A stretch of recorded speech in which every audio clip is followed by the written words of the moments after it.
Never Mind the Buzzwords is a community event from Jigsaw Better Business. Taking place bi-monthly, its aim is to build a community of businesses and professionals where you can learn, share and connect.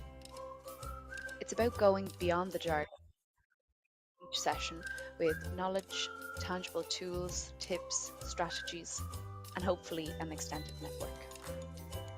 Each event is focused either on people or a process. In the process sessions, we talk about how we deliver value in our business. Topics here include lean tools and thinking, operational excellence, sustainability, and digital transformation. In the people sessions, we look beyond the process to the who, discussing topics like leadership, teams, culture, and professional development. Never Mind the Buzzwords isn't just an event that you attend, it's an event to participate in. So get involved in the conversation, put your camera on if you can, share your thoughts, ideas, or questions in the chat, or feel free to unmute yourself. And don't forget to stay in touch. We have a LinkedIn group where we upload resources and recordings from this community. And if you follow Never Mind the Buzzwords on Eventbrite, you'll be notified whenever we post a new event.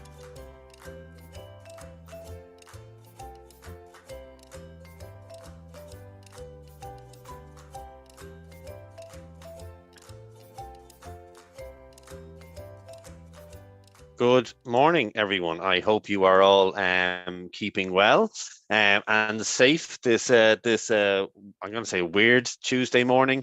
Weird because it was in Donegal yesterday, swimming in the sea, and came back to Kildare today to work. And it's actually snowing in Kildare this morning, which was a bit of a strange one. But sure, look, this is Ireland. I think we should never. I think we've learned never to question the weather, just to go with it and to go with the flow. Yeah, you're all very welcome to this session of Never Mind the Buzzwords, which is a process session of Never Mind the Buzzwords. Actually, it might even be a people session. Never Mind the Buzzwords. We got a bit mixed up with the scheduling. And today's session is about bottom up, so it's the foundations of lean and operational excellence, and those foundations are, of course, 5S, visual management, and standardization, and it's these three things on which all lean and continuous improvement and operational excellence is actually built. Do you know what today is and today isn't? Today is not a lecture on 5S, on visual management or standards. Okay, you can go and get that. We provide that if that's what you're looking for, a lecture on that. But today is more about hearing from practitioners in the field. A brief recap on what 5S is, what to do and how to do it, why to do it, and approaches and pitfalls. But as I said, that experience from the Gemba, that experience from the practitioners. So we're joined again today, by myself, Stuart, and Eamon McKenna and Kasia Olivesi, both master lean practitioners here at Jigsaw Better Business. And throughout the course of today, of the session, we're going to hear their practical experience and input from rolling out 5S standards and visual management into the workplace as well. So delighted to have you here. Good morning, Eamon. How are you? Morning, Stuart. How are you keeping? As you would say, Eamon, I'm living the dream. Living the dream. Kasia, how are you? I'm good. Thank you very much. I'm very jealous of Eamon living his dream. Very jealous. Yeah, as long as it's his dream he's living and not somebody else's nightmare. Can I just check with you guys before we kind of plow on? You can see my screen okay? Yeah, all was good. Yeah, perfect. It's not slide heavy or anything like that today, but yeah, just that you can see the few bits that we do have up. So yeah, great to have everyone here. Great to have a lot of interest in this particular topic as well. So again, it will be up on YouTube later on, so everybody will be able to look back on it that wasn't able to attend in person today. As I said, we're going to start talking about like the foundations of lean. So I wanted to call it bottoms up, but it didn't really sound right. So it's bottom up, and really that's how lean is implemented, whether it be from the leadership ownership, and this isn't really about the structure, and like sometimes we say it's a top-down approach, talking about management and hierarchy.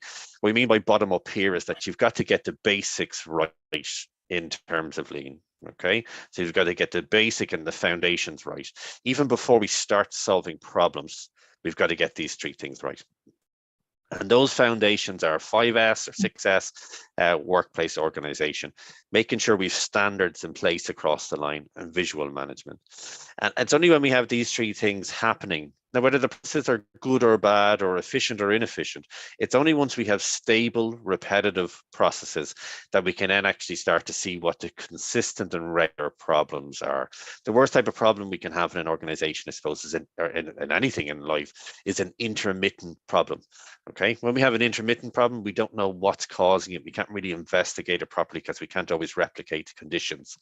When we have stable, repetitive processes, and it's not glamorous, it is kind of boring. When we have stable, repetitive processes, what we actually have is we have consistency in the workplace, in the process. And if we do see an issue, it's much easier to investigate or take a deeper dive on that issue, and try and fix that problem. Then rewrite the standard and go again until we see more and more problems there as well.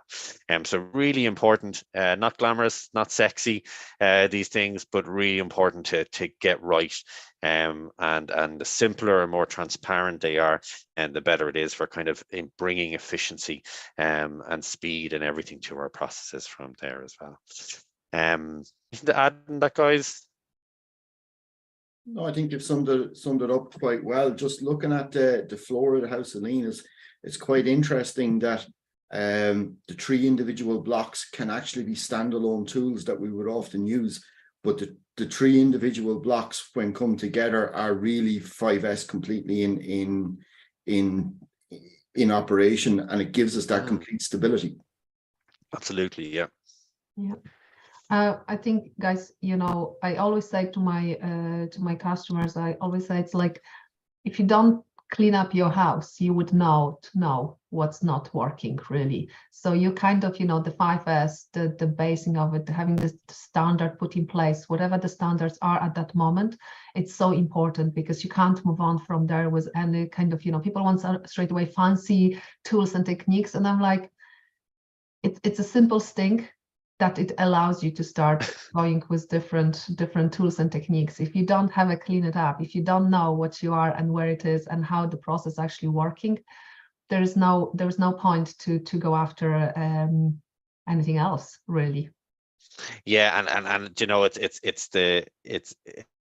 it's boring. But I think especially for people starting out on a lean journey, it's these basic things here that give them initially the biggest gains, and it really then helps them to start to see above and to see the next steps from there as well. But it's hard, and to maintain it takes discipline, and I know you guys will come in on that as we go through it. The first one obviously is 5S. Okay, just that previous graphic, if anyone hasn't seen that, that's the lean house of quality. So the foundations, workplace organization, standards, visual management. Then layered on top of that is the problem solving approach, and we've got our just in time and built-in quality as the pillars of continuous improvement. But you see, right at the center of that is people and respect for people, and it's something we need to make sure that we stay on top of as we progress through any of our kind of lean journeys. But starting with 5S, so 5S is something that helps us reduce costs, save time, pump that time into other things like increasing sales, increasing more value-adding work, really about becoming more agile, more agile in a changing kind of business environment. It's a systematic approach to workplace organization, but more about that. There's much more to it than that. It's not just about efficiency, competitiveness.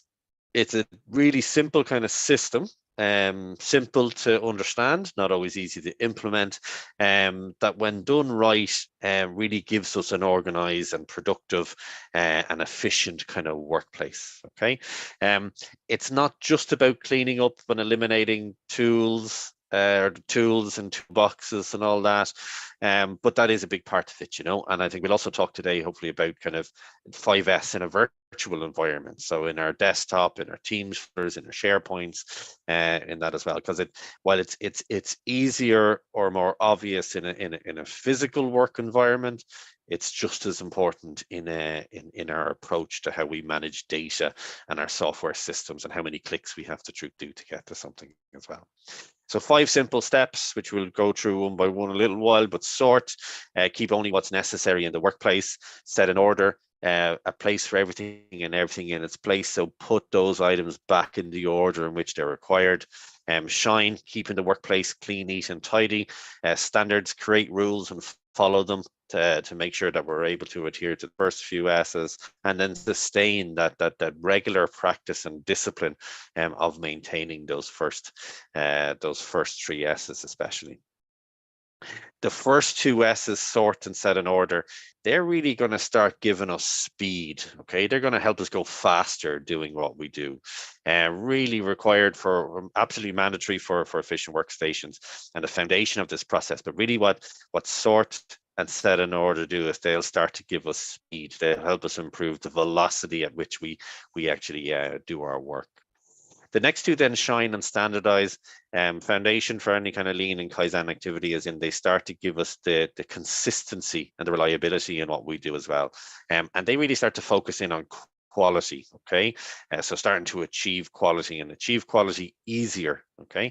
Because the way things are set out. And sustain then is this kind of daily practice and weekly practice and building it into the way we work as well, to make 5S a key part of the way we do things within our business.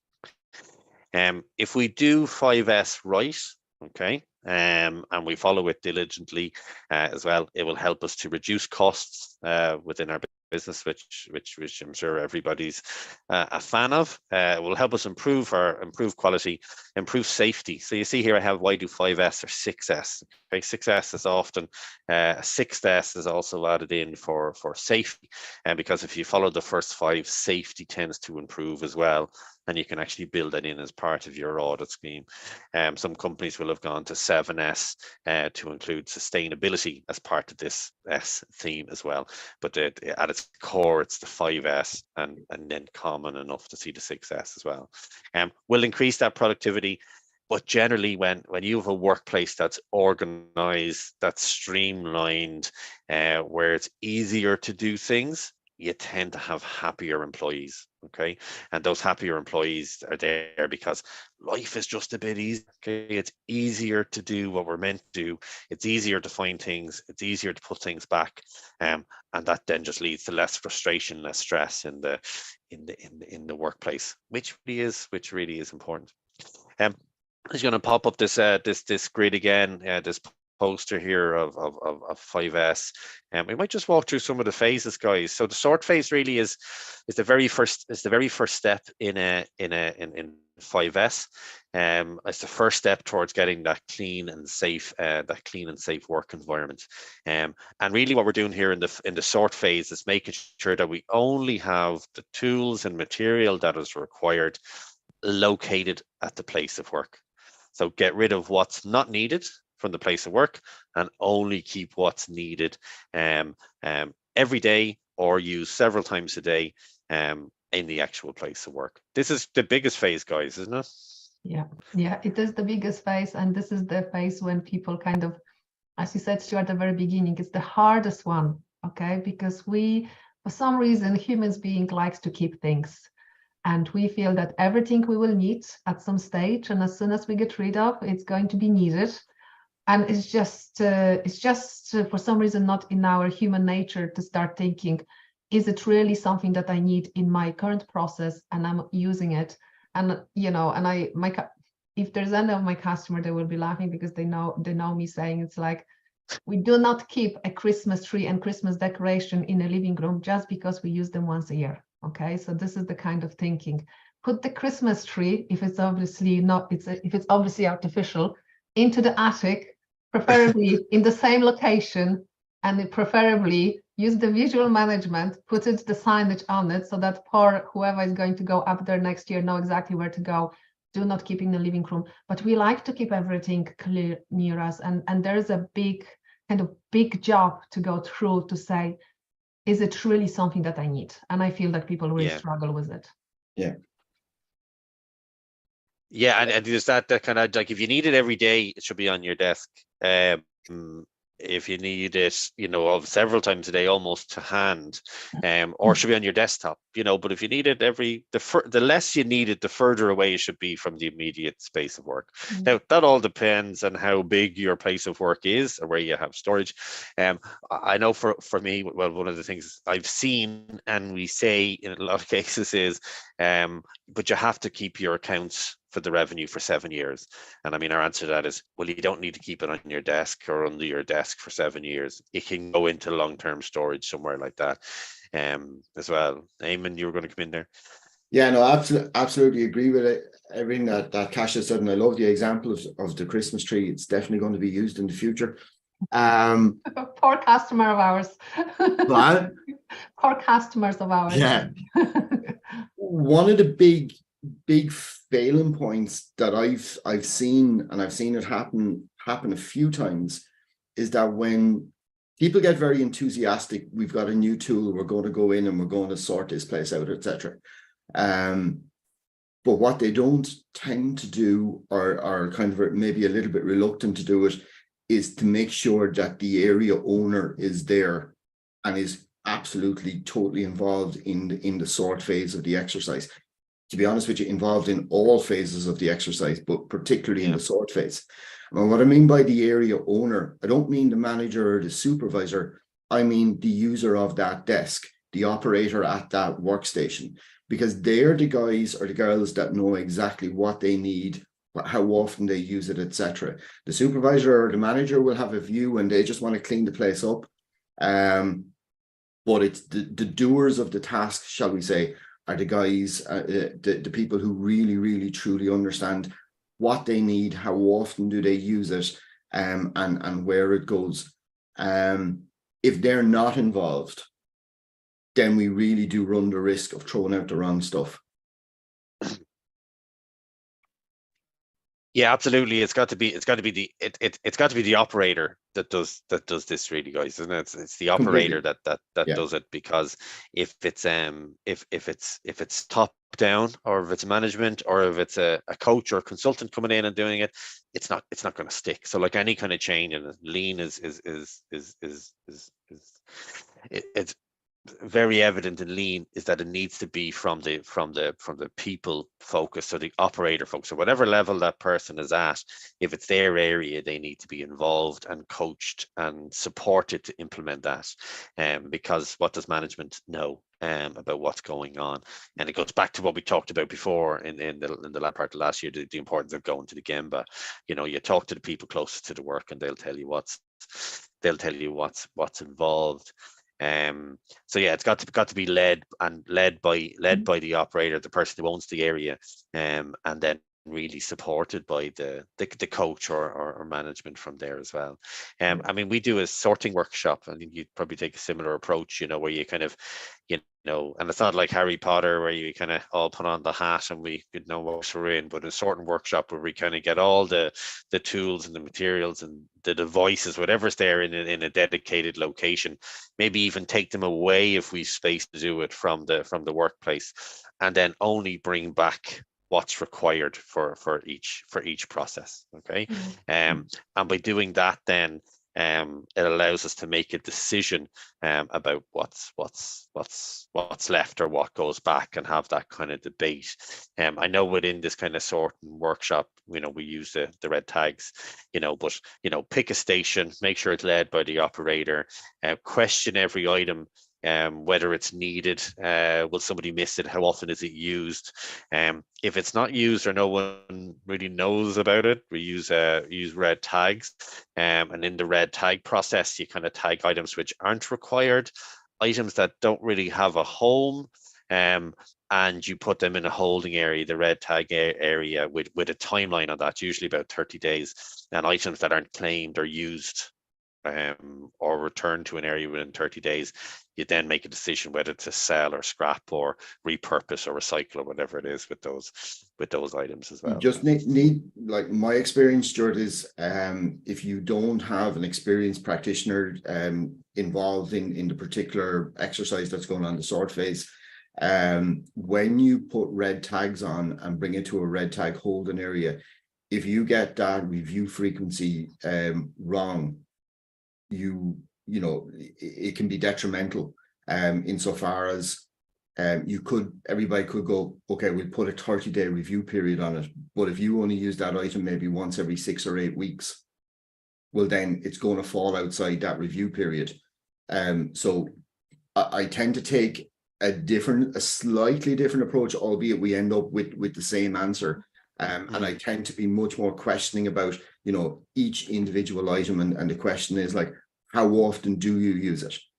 And I will get one of 3 type of answers back. I use it daily or every day, or I use it all the time. I use it infrequently, but I use it. Or I've no clue what that is. Never seen it before. Yeah. And you would be amazed at how much stuff is sitting on people's desks going, didn't even know I had a red pen on my desk. I never use it. I don't need it. And that type of stuff can go to the recycle, repurpose, etc. quite safely. But the stuff that's go ahead. And I'm just laughing here because, and I know everybody's probably done this. There's not a lot of videos on today, but I know everybody's done this. The minute you said, look at your desk, everybody looked down at their desk and looked at all the stuff that's on their desk that they don't actually need. Like you mentioned a red pen. I just happened to glance down at my desk and I have a gas lighter for burning the ends of rope, which I don't know how it ended up on my desk. And that's going in the recycling bin, Stuart. Yeah, and I actually have a magic wand made of bog oak, which has come out of my training bag. And I won't bring up any other items on my small very desk. Useful, Stuart. I want that magic wand. yeah, it does it. It's dead. It's dead. Just don't angle your camera down. You're safe enough, okay? no. The blue screen has 5S my life since COVID. The virtual backgrounds has 5S my life. But that's the thing is, no matter how disciplined we are, if everybody, as soon as you said that, I can imagine everybody just looking down or looking around their desk or taking a spin in the chair in their home office or wherever they're working, and actually starting to assess for themselves what is actually here that I need every day or on a daily basis. That's there as well. By going through. Sorry, go on, Kasia. No, Stuart, keep going. I just want to add it a little bit about the kind of virtual world as we spoke, and office spaces, okay? Because we kind of assuming very often I meet customers and they're kind of very surprised when I start saying, okay, well, 5S is not only the surroundings in the workshop and on your production line, it's also your offices, and then it's your desktop. It's how you filing information. It's how you kind of sharing the reporting, and then how you look at your KPIs. If you look at them, this is a huge part of it. It's like how we create the folder structure. Is everybody aware of it? Do we save things on our desktop so nobody can access to the latest version? That kind of thing. So it's how you filing information. It's how you kind of I think I just repeating myself. But anyway, it's just that that part of 5S, I just want to kind of, and sort part, want to mention it, that it's not only physical, but also it's all what's happening in digitalized world that has to be reviewed as well. The digital world, Kasia, in my opinion, has become a complete dumping ground, because we tend to keep 4, 5, 6 versions of templates, or 4, 5, 6 versions of documents. And so often clients will tell me that they will go onto their, particularly share drives, they will go onto their share drives, they will go searching for a particular template, and then all of a sudden they're finding 3 and 4 versions of it, and they're never sure which one. Now look at the time waste that they're going through to figure out which one is the correct one. But I would also take it out of the digital world and bring it to, paperwork, templates, forms that we have in the office that have grown arms and legs over time, because perhaps, you know, a problem arose, somebody put in a quick fix, the handiest thing to do, we'll ask another question on the form. Suddenly the form has lost all flow. So think to some perhaps state forms or something that you filled in over time. They're huge forms, but invariably you only need to fill in a little piece at the top, little piece in the middle, little piece at the bottom, but it's so easy to miss the pieces that you actually need. It then becomes a defect because it's returned to you.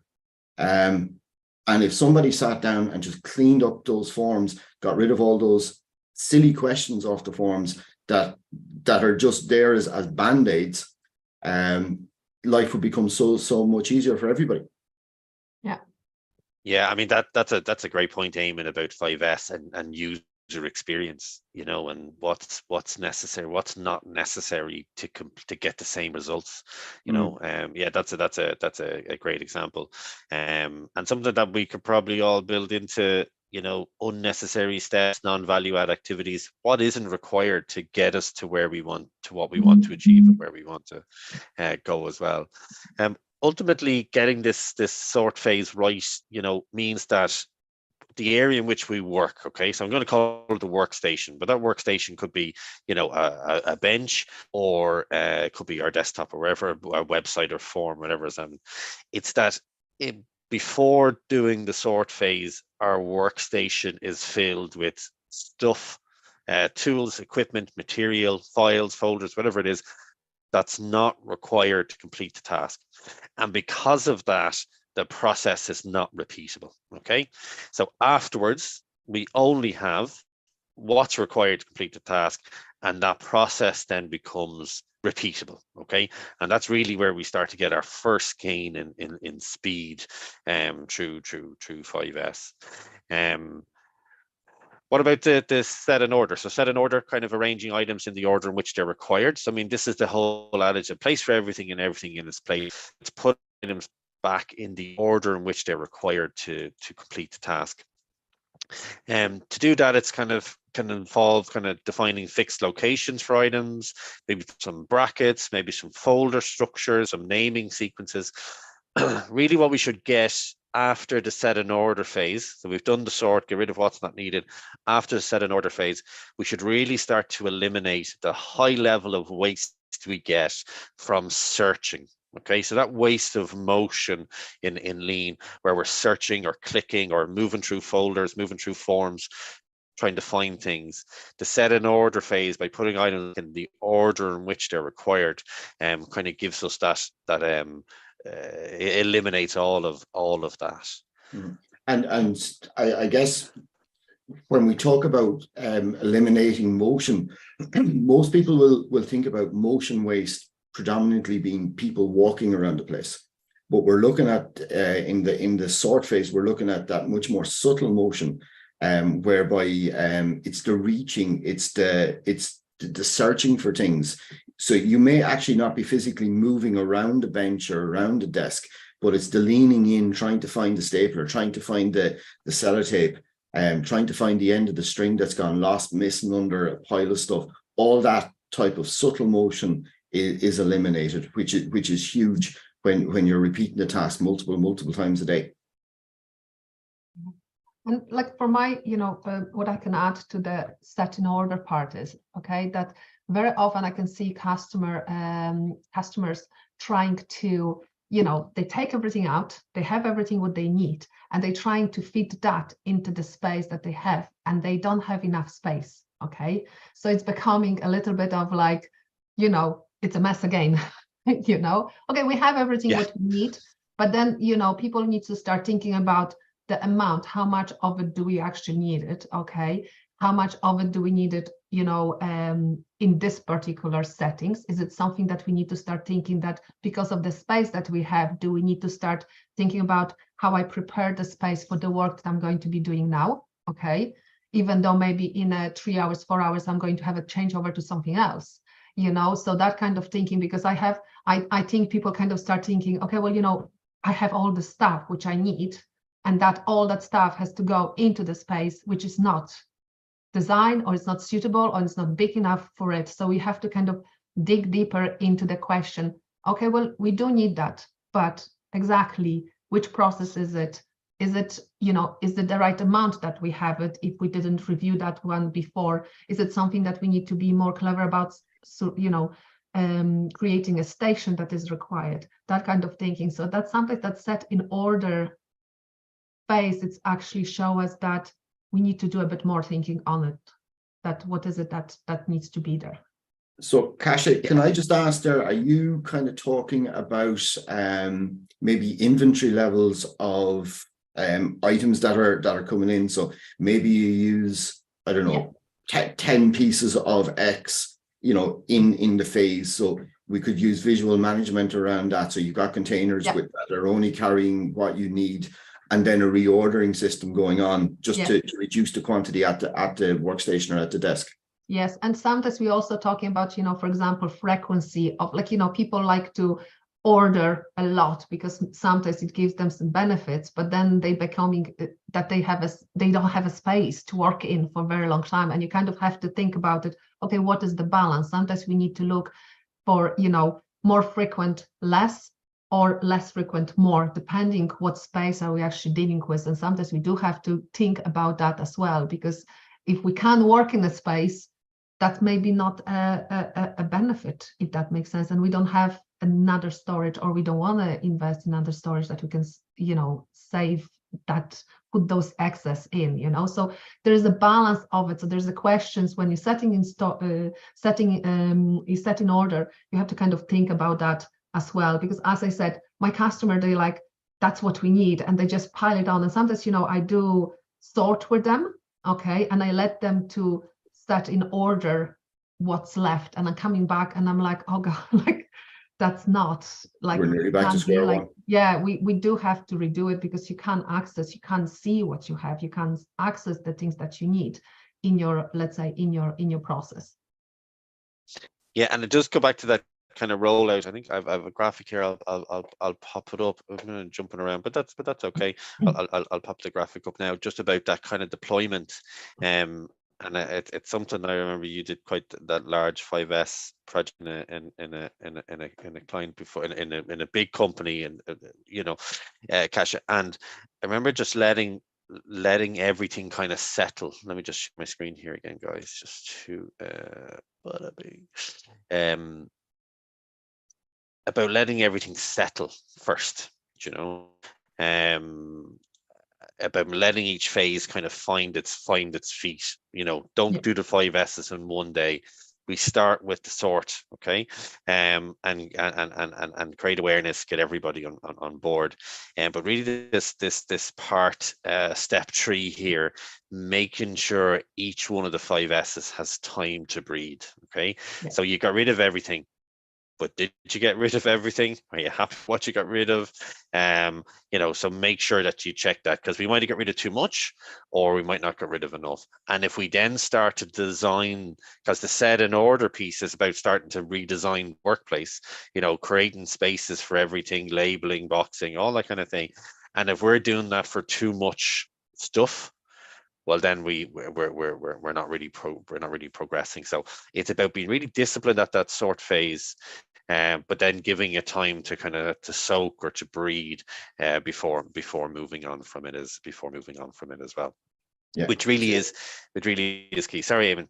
Yeah, no, I was going to say for that set phase, or the set and order phase, it's kind of crucial as well that you truly understand the process and where this workstation fits into the process, because really what we're trying to do here as well is ensure that we've got continuous flow, and we've no restrictors or barriers to flow in this particular space that we're reorganizing. So where it fits in the grand scheme of things, and making sure that we can do everything we possibly can not to have bottlenecks and not to have inventory buildups. It's something we really need to be striving for. Yeah. And I just want to add it in the light of that digitalization, okay, we were talking about, okay, set in order. It's all about, choosing a system. When it comes to your filing conventions, your naming conventions, how do we actually organize ourselves? That set in order is very important, that the whole group who is going to be using those folders are going to be involved in deciding how this is going to work. And sometimes I say to people, which can say like, oh, which one should we do it? I say to them, it's like, okay, well, you know, there's different ways of doing things. The most important part is that you choose one that it feels the best for you as a group, okay? And then you stick to it. Because at the end of the day, if it's named this way or that way, okay, there's obviously better options, but that might be not as much as the difference as long as you stick to it. Because if you don't stick to it, it doesn't matter what you decide at the very beginning, it's not going to work, okay? So that set in order, especially about around digitalization, and even normal set in order in a physical world, sticking to it, it's the part that, okay, we chose something, as Stuart said, we chose this is the way it's going to be. Let's let it breathe, let's stick to it. And again, one of my very famous examples I use, my examples are very professional. I say to people, when you change that kitchen, you get yourself a dream kitchen and you put those cups in that cabinet that they should be above the kettle, but they were in a different one. For the next number of weeks, months, and now in 5 years, you're going to end it up when you're not thinking to opening that cabinet that they used to be, even though it makes no sense. It's at the end of the row, far away from a kettle, because we human beings, we are literally creature of habits, and we need to let it, as you said, breathe, let it settle, give it a go. Because if we change it and straight away you ask sometimes for people for feedback, some of them, they're going to be like, oh, I can't find anything, I don't like it, because it's different than it used to be. So let it settle, let it get your kind of brain to get used to that new order.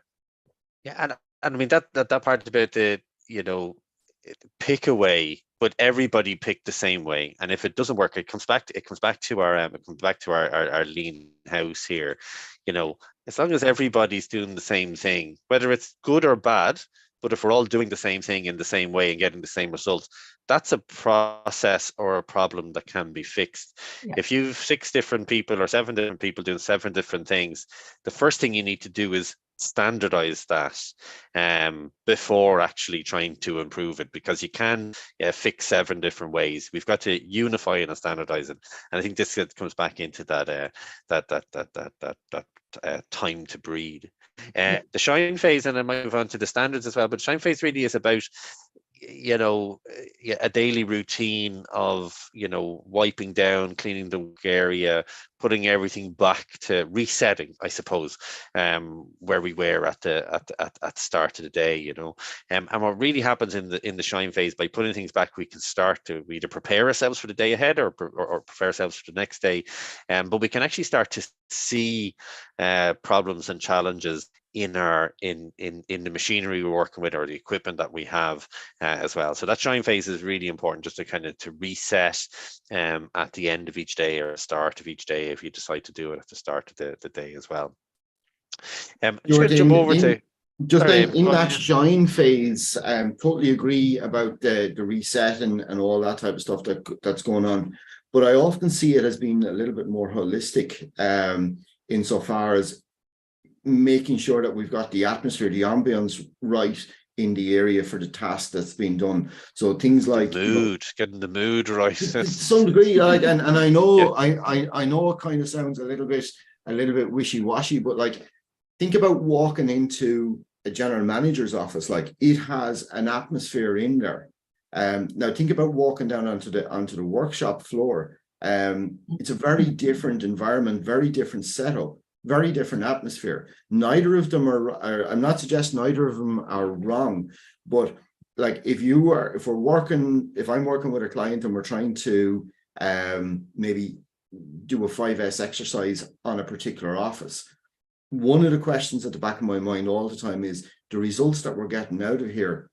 Are people going to be comfortable in doing the tasks that they need to do in this particular space? So it may be, you know, carpets or rugs or whatever on the floor to warm it up if it's being used as an office place, not suggesting needed on the workshop floor, but all of that falls into the shine phase as well. Yeah, and I think, Eamon, you actually reminded me of a customer that I had. It's like, it's actually very important. Like, as Stuart said at the very beginning, it's like the well-being, the happiness of the employees or even the business owner depends also on the surrounding that you are in. And I had a customer, we did a 5S with that customer, and it was a big struggle to get where we needed to be. And I ended up saying, like, this is your place. You need to make it this place the way that you want to be in it. Because she didn't want to be in it. Yeah. Because it was disorganized, it was messy, it was very stressful. And I'm like, we're just trying to make the space for you. So how do you want this to look like in order for you to feel good in it? You know, and sometimes it's like, especially for smaller businesses, this is the thing that you have to, the way you need to start thinking that, yes, you may be working from home. Yes, maybe you have your workshop at the back of your garden, but that's, you know, it's important that you make that workshop the way that you want to actually go there. Because if you don't want to go there, you make your workshop in the kitchen, because you don't want to go to your area that you designed there, you know, because it's not designed, it's not pleasant, it's not nice, it's not set up the way that you need to be set up in order for you to wanna be there. And the other thing which I want to add to as well, the shine side, is that the shines, you know, people kind of saying, oh, it's just cleaning up, you know, so like, we more or less do that. And I go, as Stuart said, it's important because you're setting yourself up for success for the next day or for the day ahead.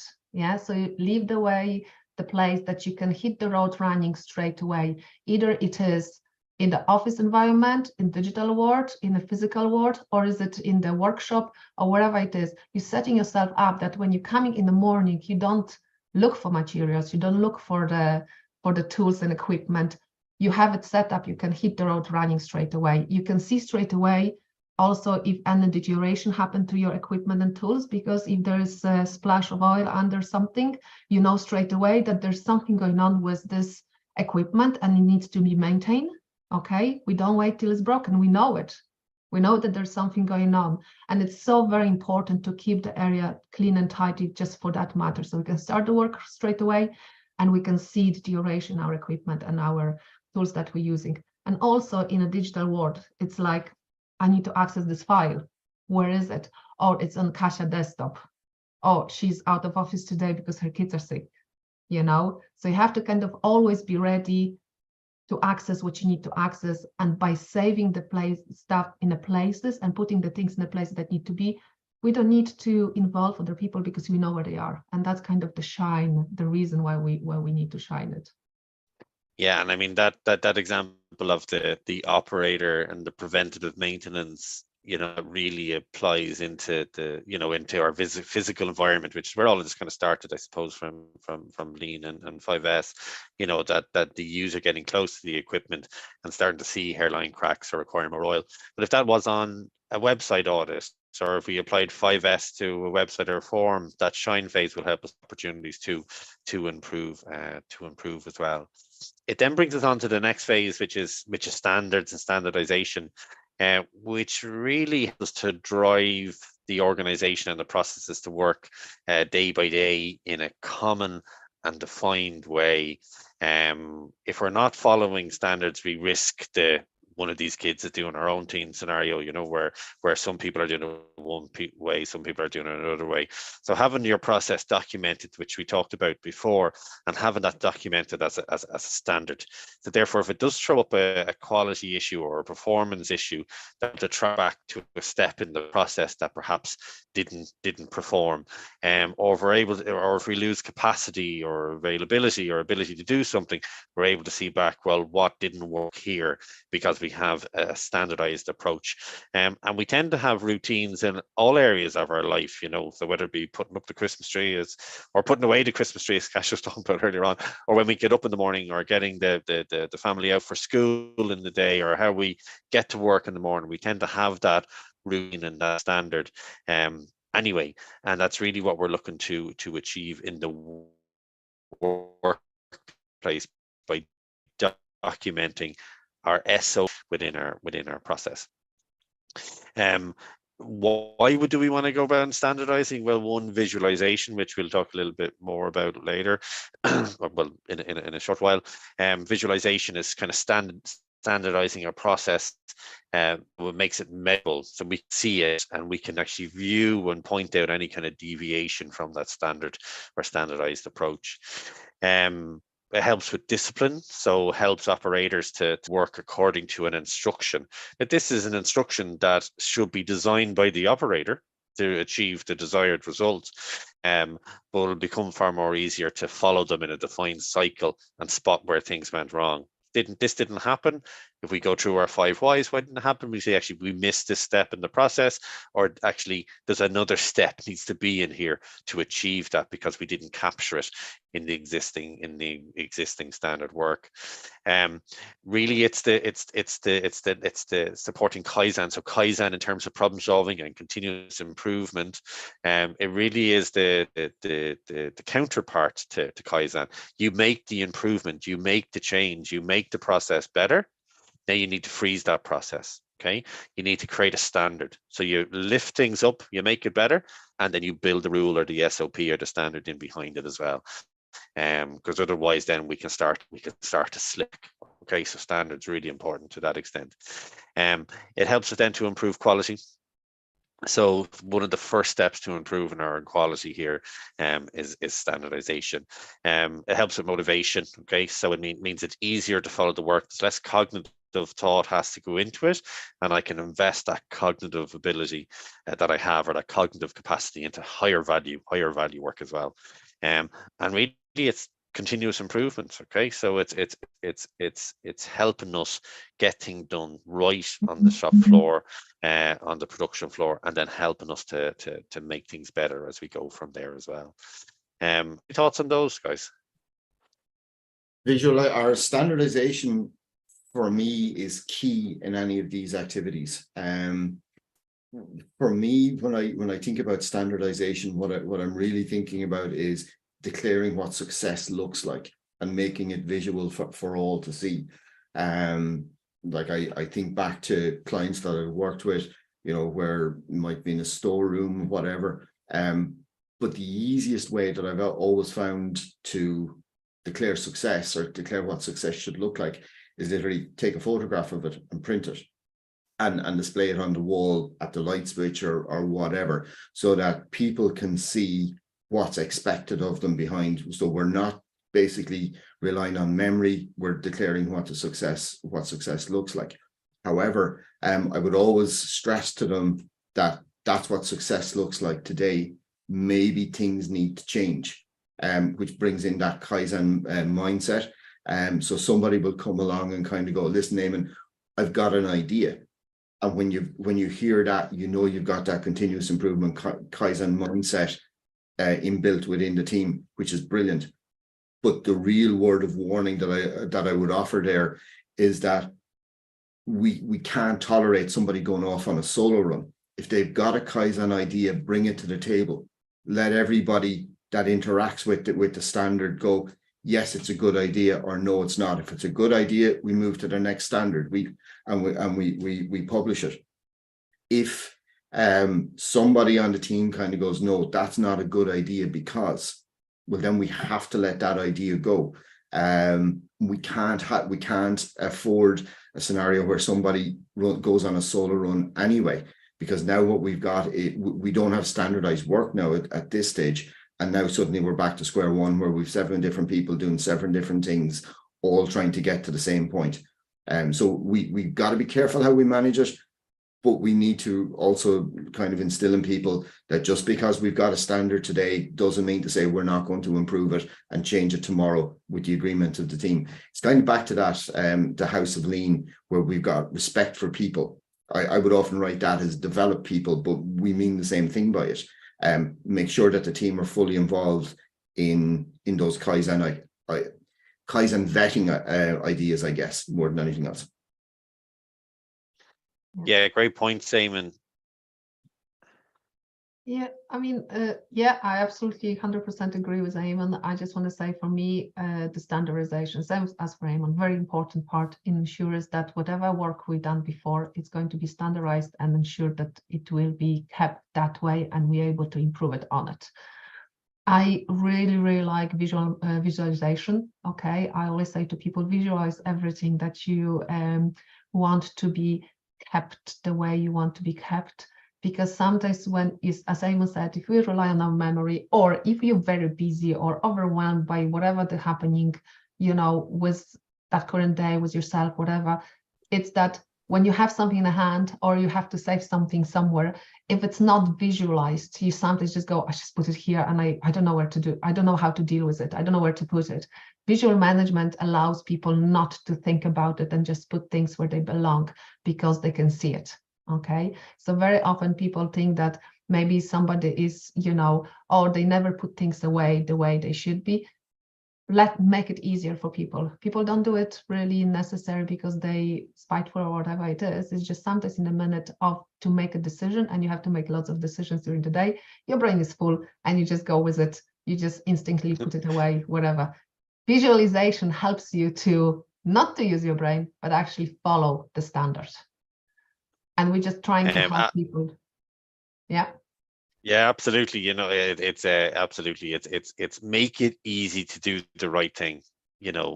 Make it easy. So if there's, and it comes back to that kind of sorts out an order. If everything has a place, and then you find something out of place, like my magic wand or my lighter, if I know that where that goes, I can just put it in my pocket, and when I'm passing by there, I can pop it back there as well. So if I do have my visual cues, my visual management in place, it does make it much easier to do the right thing and not have to think about it and not go, oh, that's a huge task that I have to think about now. I can actually just crack on. I can just crack on and get it done because I know where it goes. And when I get there, it's like the pallet trucks in the warehouses.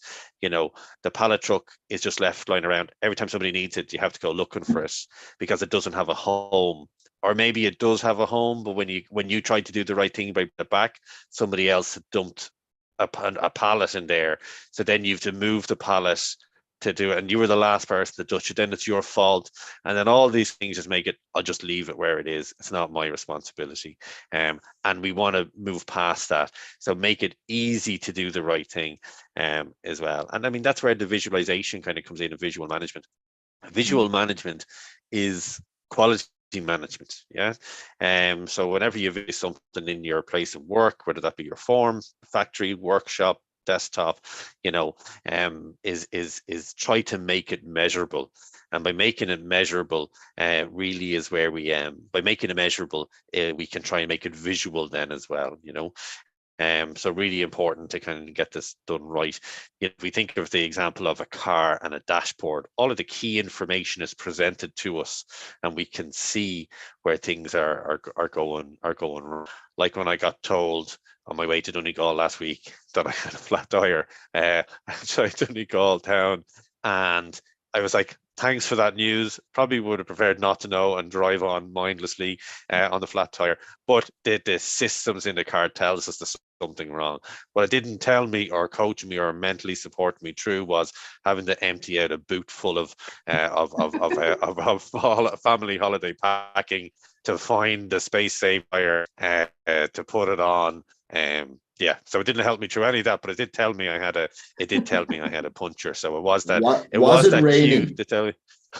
No, it wasn't raining. And well, then you got away lucky, all right. Yeah. I shredded the tire. The tire was down to the wire because we were on the dual carriageway. And my wife's like, "Oh, pull in." And I'm like, "If I pull in here, you can't change. You can't take the kids out of the car here.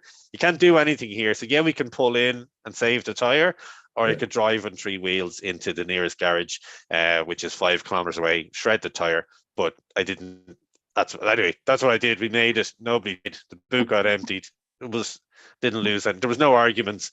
Kids had a 99 and everything was fine. But the point I'm making is back to the important point. Point I'm making is that the visual management, the cue was there to tell us that something was wrong. We can have low tire warnings. We can tell us when something's about to go wrong, maybe, or when things are trending in a certain way, or when things have actually defected, in terms of the tire.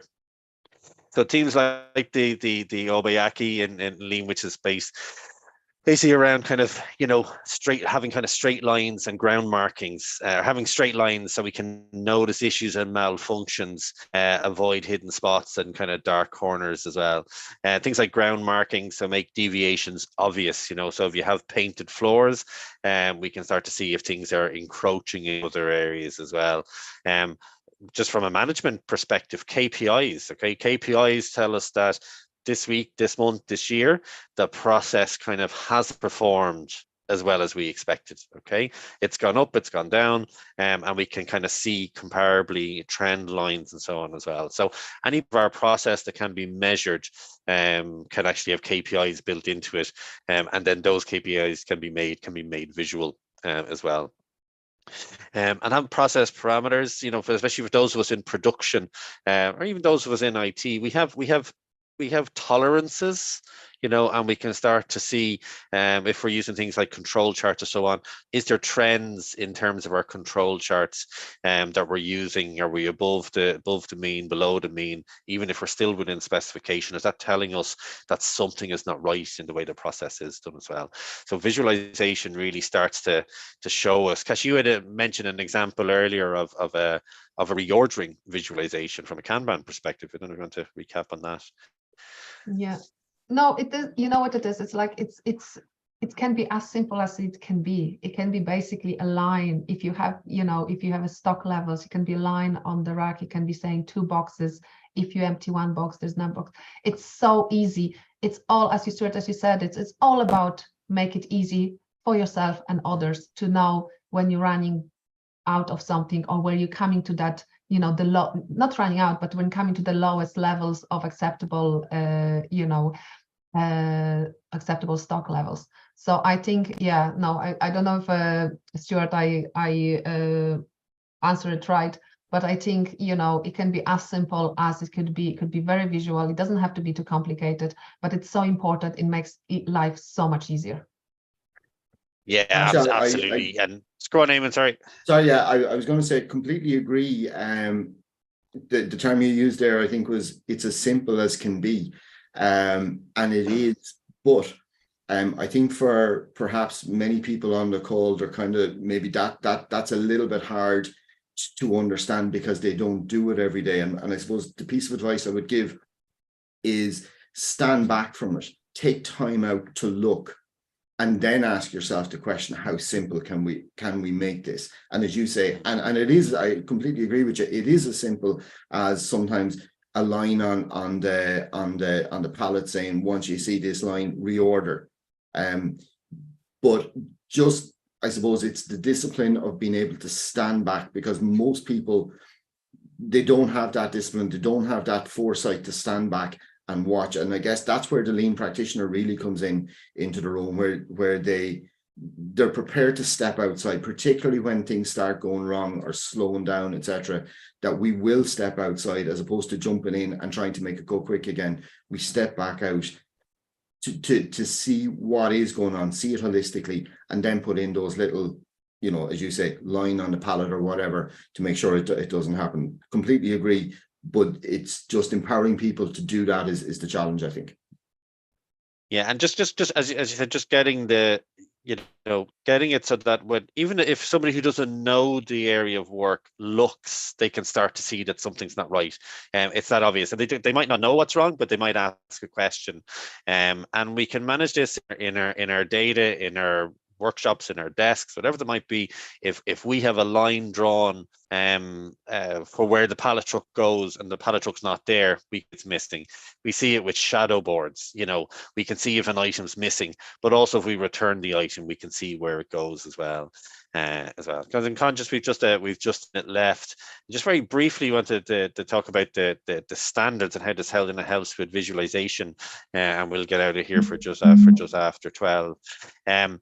Just in terms of implementing standards, which leads into the visualization, is this kind of standard worksheet. An example here where we kind of document the process, the key points, and the likes of visual aids. But also in terms of the physical, the physical or the spaghetti map of a process, so mapping out a process, making it kind of clear the way things currently run. So this is an example of of a current state of a process, perhaps that isn't working too well, sketching it out on a standard worksheet, which we can kind of make available to people as well.